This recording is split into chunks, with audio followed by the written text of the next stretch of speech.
y a partir de hoy no hablaré más del tema, y cada vez que los señores de Willax me vuelvan a difamar, los voy a volver a demandar, y si tengo que poner 500 demandas tendrán.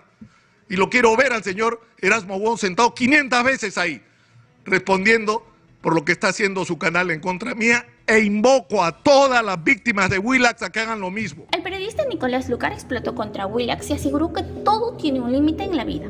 Él dio pruebas suficientes de paciencia y tolerancia, casi al límite del estoicismo, para resistir aquello de lo que ha sido víctima, pues por más de 2 años, Willax Televisión, a través de sus conductores, lo han injuriado, insultado, agraviado, calumniado y difamado. Han dicho mentiras sobre él, atribuyéndole conductas que nunca tuvo, involucrándolo en hechos en los que no participó. Incluso le quisieron asignar ideologías que no comparte. Lo han hecho sistemáticamente para destruir su imagen ante la opinión pública y desacreditarlo, causándole un enorme daño porque han logrado que un sector pequeño de la sociedad tenga metido en su cabeza ideas con el objetivo de destruirlo y sacarlo de los medios de comunicación.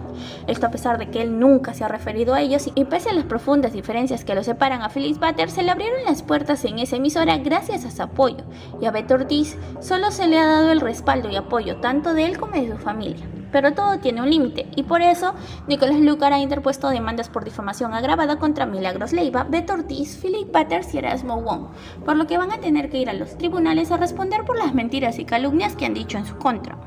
A continuación te mostramos el video. Todo tiene un límite en la vida. Yo he dado pruebas suficientes de paciencia, exitosa, de tolerancia, casi al límite del estoicismo, para resistir aquello de lo que he sido víctima. Durante más de 2 años, Willax Televisión, a través de sus conductores, me han injuriado, me han insultado, me han agraviado, me han calumniado, me han difamado, han dicho mentiras sobre mí tras mentira, me han atribuido conductas que nunca tuve, me han involucrado en hechos que nunca participé. Es más, han pretendido hasta asignarme ideologías que no comparto, y lo han hecho sistemáticamente, con lo que está claro pretendían era destruir mi imagen ante la opinión pública y desacreditarme. Y esto ha tenido consecuencias, por supuesto que ha tenido consecuencias. Me han causado un enorme daño moral, personal, familiar y hasta económico. Es decir, han logrado que un sector de la sociedad, que felizmente no es el mayoritario, tenga metida en la cabeza ideas, no solo sobre lo que está pasando en el Perú y sobre sus problemas, sino sobre quién soy yo. Y me ha expuesto incluso a situaciones de tensión y de violencia con lo que es parte de mi entorno social. Y esto se ha hecho en la mayor impunidad, sin que hayan estado dispuestos a detenerse en ningún momento. Yo he tratado de explicarme a lo largo de estos años, 2 y más años largos, los móviles psicológicos exitosa de una competencia mal entendida porque somos más importantes. ¿O qué política detrás de esto? Las diferencias políticas que claramente tenemos. No lo entiendo, no sé cuáles son los móviles. Yo nunca me he referido a ellos. Nunca. Al señor Philip Butters se le abrieron las puertas en esta emisora con mi apoyo, pese a las profundas diferencias políticas que nos separaban. Al señor Beto Ortiz, a lo largo de su vida, de parte mía y de mi familia, no ha recibido sino respaldo, apoyo y en algunos casos hasta afecto y solidaridad cuando lo necesitaba. Pero en fin, eso es un problema de ellos. Esto llegó al límite. Y el límite lo voy a poner a partir del día de hoy. Estoy interponiendo demandas por difamación agravada contra Beto Ortiz, contra Philip Butters y contra Milagros Leiva y contra Erasmo Wong en cada uno de estos procesos. porque lo que está ocurriendo en contra mía desde Willax es sistemático y claramente concertado. El objetivo es destruirme y sacarme de los medios de comunicación.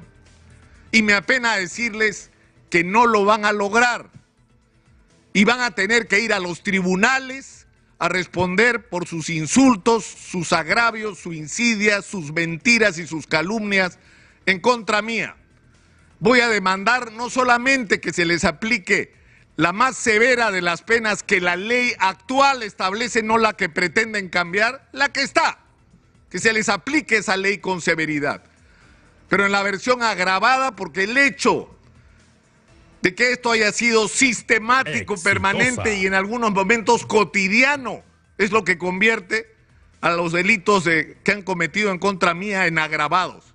Y voy a solicitar también las reparaciones civiles que corresponden, porque son justas, porque no me van a devolver ni a mí ni a mi familia la paz que nos quitaron estos últimos 2 años, pero serán un resarcimiento que en el caso de Beto Ortiz, la reparación civil, parte de ella será usada para apoyar la defensa legal de los niños y adolescentes que son abusados sexualmente y que al carecer de defensa legal no pueden enfrentar a sus depredadores y al final estos terminan en la impunidad. Parte de los fondos de la reparación civil que estoy seguro le ganaré a Beto Ortiz y Erasmo Wong será utilizada para ayudar a la defensa legal de estos niños y jóvenes y adolescentes, abusados. Yo estoy tratando de entender cuál es el origen de este conflicto y me voy a tomar el tiempo para hacerlo. Somos un país profundamente dividido y lamentablemente dividido. Y tuvimos lamentablemente también el año 2021 que optar entre 2 candidatos que no eran lo que desde mi punto de vista el país merecía. Un país que había crecido en términos macroeconómicos y no había resuelto sus problemas más elementales como el acceso al agua potable y que tenía la urgencia de reconocer a todo aquello que estaba bien y corregir todo aquello que estaba mal para que el crecimiento macroeconómico fuera disfrutado por todos los peruanos y que requería resolver el principal problema de este país, que era la ineficiencia y la corrupción en el aparato del Estado y que eso suponía un gobierno meritocrático. Eso requería la unidad de los peruanos alrededor de objetivos comunes. Eso requería dejar de lado las ideologías extremas y buscar aquello que nos unía y no aquello que nos separaba, y buscar los consensos y escoger a los mejores y dar juntos una batalla contra la corrupción que se ha carcomido los recursos de este país. Esa era mi percepción de lo que estaba pasando en el Perú. Y para mí ni Keiko Fujimori ni Pedro Castillo dieron una respuesta y lo dije. Y yo creo que eso activó un resorte porque en el Perú en ese momento o estabas del lado de Keiko Fujimori o no tenías derecho a llamarte peruano y hasta eras sospechoso de ser terrorista. Y eso fue un tremendo error que se pagó el día de las elecciones, cuando las perdieron, porque las perdieron. Y las perdieron no porque alguien les hiciera trampa, sino porque manejaron muy mal su campaña. Porque la señora Keiko Fujimori no estuvo acá en Exitosa más veces de la que estuvo, porque ella decidió no hacerlo, o su equipo de campaña. Porque la señora Keiko Fujimori tuvo abiertas las puertas de Exitosa en todo el país y no las quiso cruzar. Porque estaban seguros de que con el apoyo de los grandes medios habían ganado las elecciones sin entender que los grandes medios no están conectados con el Perú real y que ese Perú real tenía que hablarle a través de Exitosa. Y lo que pasó una vez de ocurridas las elecciones no solamente requería con urgencia reconocer que ese resultado que no nos gustaba era la realidad, era la expresión de ese país dividido, sino lo que había ganado en esas elecciones no era el comunismo de Vladimir Cerrón, sino el sentimiento de molestia de un sector enorme de la población que reclamaba ser escuchado. y que esa era la oportunidad y el momento de hacer un gobierno de unidad que mirara hacia adelante y sacara el país del abismo en el que se estaba cayendo. Y lamentablemente esta voz no fue escuchada, sino que fue absolutamente condenada por Willax Televisión y los suyos. Y dijeron de mí cosas tremendas en este tiempo, tremendas. O sea, me han convertido en asesor del profesor Castillo, en decisor de las barbaridades que hizo, cuando acá mismo criticábamos la falta de calidad de sus ministros, o acá mismo cuestionábamos el papel de Vladimir Cerrón, pero nada de eso importó. El problema es que esto ha generado una profunda división entre los peruanos. Y yo creo que lo que representa Willax en este momento no solamente es una amenaza a mi persona, de lo que voy a hablar, de las cosas que he dicho sobre mí, sino las cosas que han hecho y dicho sobre otros.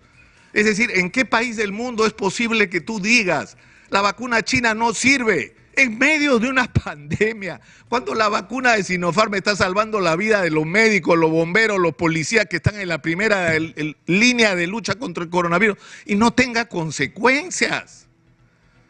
Que tú puedas decir, ha habido fraude electoral, presentes pruebas falsas y no tenga ninguna consecuencia en los Estados Unidos. El señor Murdoch, dueño de la cadena Fox, ha tenido que pagar $795 millones para que no lo sentencien por difamación, para decir cosas similares a las que se dijeron acá. Hay abogados que han perdido, como Rudy Giuliani, su licencia en los Estados Unidos por haber mentido sobre el tema del fraude en los Estados Unidos. Y su más cercana asesora ha tenido que reconocer públicamente que mintió para no perder la licencia. Y sin embargo ha sido penalizada. Acá no ha pasado nada. No puede ser que en el Perú se haya acusado, como ha hecho Willax, al presidente del Jurado Nacional de Elecciones de supuestos vínculos con el terrorismo. ¡Por Dios! ¿Cómo es posible? Es decir, se está cuestionando la base del sistema democrático. Si no estamos de acuerdo en que las instituciones electorales tienen que ser respetadas y serán ellas las que nos digan cuáles son los resultados de una elección, no podemos tener democracia. Si no hay confianza en el sistema electoral, porque ahora resulta que cuando gana Castillo, las autoridades electorales son prácticamente proterroristas, y cuando gana Rafael López Alea, con las mismas autoridades electorales, las elecciones sí son santas. Se ha actuado de una manera muy irresponsable contra la salud pública, contra el sistema democrático. Se han tomado el derecho de acusar a cualquiera de terrorismo, a cualquiera que no piense como ellos. Han festejado que vayan a atacar las casas, los eventos, las presentaciones de libros de quienes no piensan como ellos. Han dicho en televisión que la manera de enfrentar a los protestantes era meterles un balazo en la cabeza. Eso es incitación al homicidio. Y lo han hecho en la mayor impunidad porque les tienen miedo. Porque la gente que no está de acuerdo no se atreve a hablar porque tiene miedo a pasar a la lista de los injuriados, de los insultados, de los agraviados, de los difamados. Y esto se tiene que acabar, hay que ponerle un límite a esto.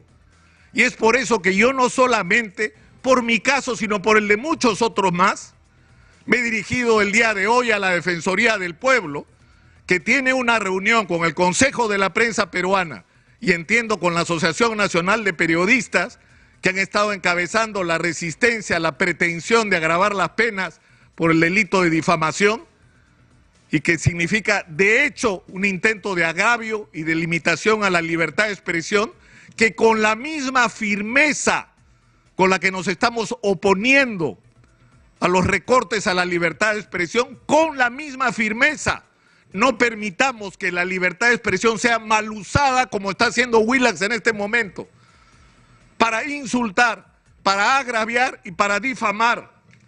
Y en tercer lugar, aparte de las denuncias por difamación y el requerimiento de que se pronuncie la Defensoría del Pueblo de una vez sobre este tema, estoy demandando también una queja ante el Ministerio de Transportes y Comunicaciones, porque resulta que en el Perú existe una ley de radio y televisión, y esta ley de radio y televisión es muy clara en lo que dice. La ley de radio y televisión establece como obligaciones de los titulares de las licencias el respetar la dignidad de las personas. La ley de radio y televisión dice a la letra en el artículo 2, inciso A, que los titulares de las licencias de los servicios de radiodifusión están obligados a respetar la dignidad, están obligados a respetar sus propios códigos de ética, porque cada medio de comunicación está obligado a tener un código de ética. Exitosa. Está obligado, escuchen ustedes esto, a respetar el honor, la buena reputación y la intimidad personal y familiar, y están obligados a respetar el derecho a la rectificación. Eso dice la ley de radio y televisión, y esto lo ha incumplido de manera sistemática Willax Televisión. Pero además, resulta que Willax Televisión tiene un código de ética como la ley manda. Y escuchen ustedes lo que dice su código de ética. Willax propone una prensa respetuosa de los derechos verdaderos, del honor de las personas, de las causas comunes que dignifiquen a los peruanos. ¿De qué honor? Si lo que han hecho es violar el derecho al honor de muchísimas personas, autoridades y políticos que no piensan como ellos. Si le han pisoteado el honor de periodistas de una manera impune. El código de ética no lo van a creer. Dice que Willax Televisión no utiliza la pantalla para atacar, calumniar o deshonrar a un ciudadano. Y yo le pregunto al señor Erasmo Wong, señor Wong, ¿no es esto lo que ustedes han hecho conmigo?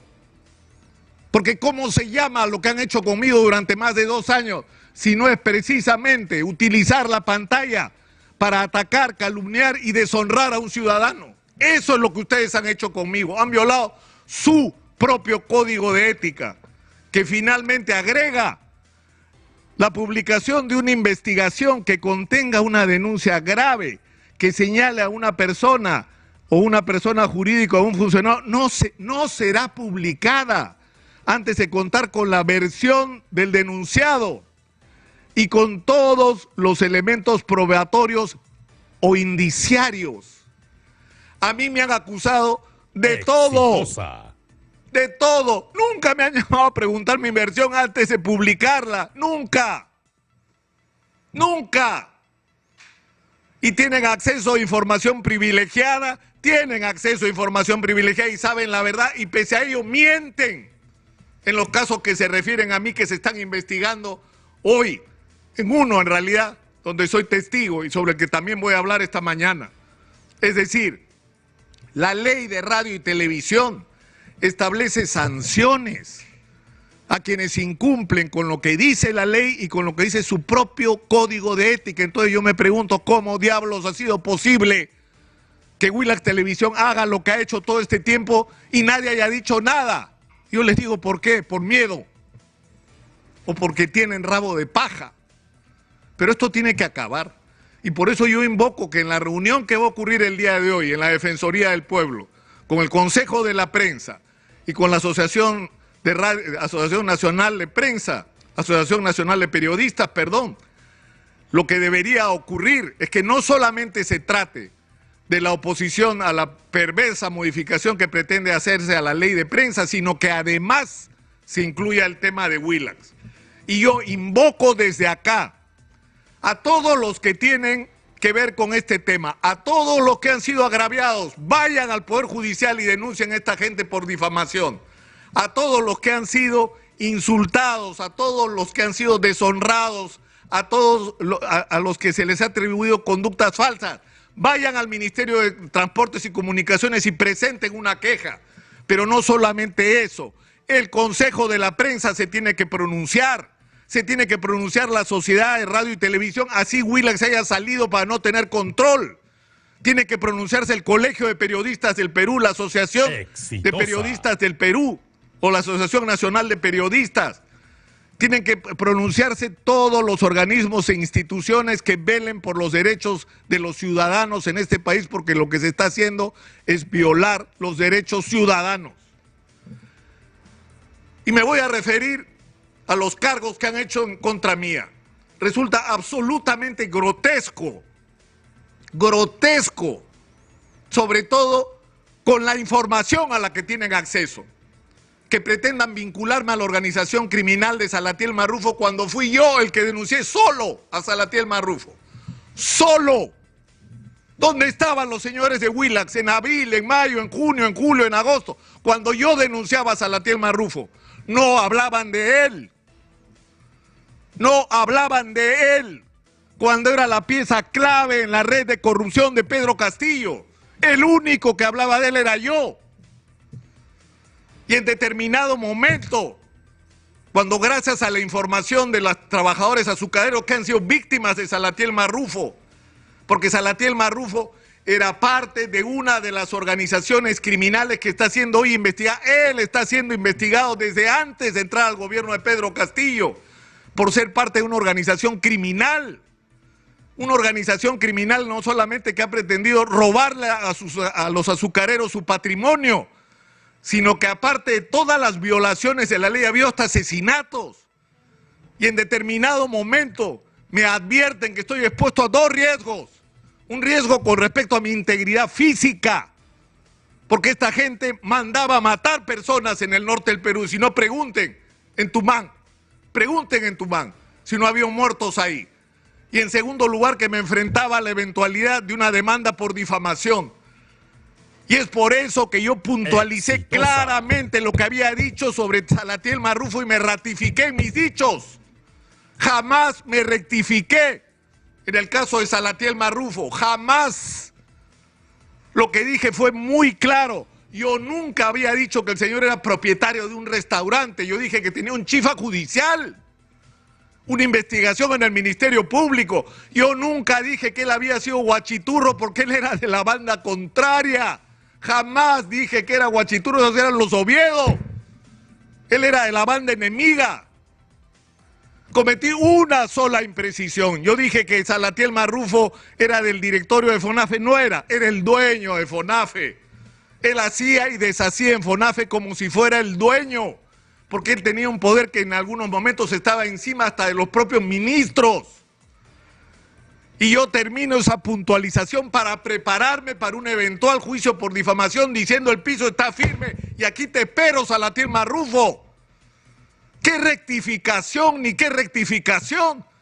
Era una ratificación en mis afirmaciones para prepararme a enfrentar como lo estaba haciendo solo. Porque los señores de Willax saben que no es verdad que me rectifiqué, saben que no es verdad que me callé. Es más, uno de los últimos días que hablé antes de que fuera preso fue precisamente el día que lo metían preso a Salatiel Marrufo. ¿Ya ha tenido el descaro de decir que yo me callé sobre este tema? Por Dios. Y la versión de que yo recibí dinero, la Fiscalía no ha podido acreditar en la investigación los dichos de Salatiel Marrufo, que sostiene que le dio a una persona que trabajaba en el Hotel El Marqués dinero para que se lo dio a un tal Isique, al que yo no he visto ni conozco en mi vida, para que se lo diera a un directivo de esta radio, para que me lo diera a mí. Eso no se ha podido acreditar como cierto. ¿Y sabe por qué? En lo que respecta a mí, porque nunca ocurrió. Y porque tampoco ocurrieron las supuestas consecuencias. La rectificación nunca me rectifiqué, el silencio nunca me callé. Y sin embargo insisten en esta mentira y van a pagar por eso. Y la señora Milagros Leiva, que dice, Lucar se reunió con la prima de Mauricio Fernández. Por supuesto que sí. Yo hablo por lo menos una vez a la semana de la vivienda popular. Y Mauricio Fernandini es una persona amiga y me dijo, tengo una prima que trabaja en este tema y que quiere, como te escucha hablar, quiere que se les escuche porque se están desviando los fondos de mi vivienda a gente que puede pagar una hipoteca. Yo le dije, ese tema me interesa, pero que venga al estudio. Y vino al estudio la señora Sada Goray. Y está ahí y nunca se ocultó eso, porque la que estaba sentada acá no es la Sada Goray que conocemos hoy. En esos días era una de las principales constructoras de vivienda popular que se quejaba porque los recursos se estaban desviando irregularmente. Y ahora sabemos que lo que estaba buscando la señora era contacto con el gobierno, que claramente se dio cuenta que no era a través mío que lo iba a lograr, al punto de que ni siquiera me trataron el tema. Ni siquiera se atrevieron a decirlo porque se dieron cuenta en una de que yo no era el instrumento. Sinceramente, estoy harto, cansado del daño que esta gente no solo me ha provocado a mí, le ha provocado a mi familia y le está provocando a la sociedad peruana. Le está provocando a la sociedad peruana. Esto no es un asunto personal. Esto no significa que Willax tiene que renunciar a sus puntos de vista y a la defensa con pasión de sus opiniones, lo que quieran. A lo que no tienen derecho es a mentir, a difamar, a insultar, a agraviar a las personas como han hecho en mi caso. Y cuando ocurre esto, como ha sucedido en mi caso, van a pagar por las consecuencias ante la justicia y ante el Ministerio de Transportes y Comunicaciones. Y a partir de hoy no hablaré más del tema, y cada vez que los señores de Willax me vuelvan a difamar, los voy a volver a demandar, y si tengo que poner 500 demandas tendrán. Y lo quiero ver al señor Erasmo Wong sentado 500 veces ahí, respondiendo por lo que está haciendo su canal en contra mía, e invoco a todas las víctimas de Willax a que hagan lo mismo. Dejemos de lado la pasividad, porque lo único que hace es permitir que haya impunidad. ¿Y tú qué opinas de las demandas que ha interpuesto Nicolás Lucar? ¿Crees que gane las demandas de difamación agravada en contra de los conductores mermeleros de Willax Televisión? Déjanos tu opinión en los comentarios y comparte este video para ayudarnos a que esta información llegue a más personas.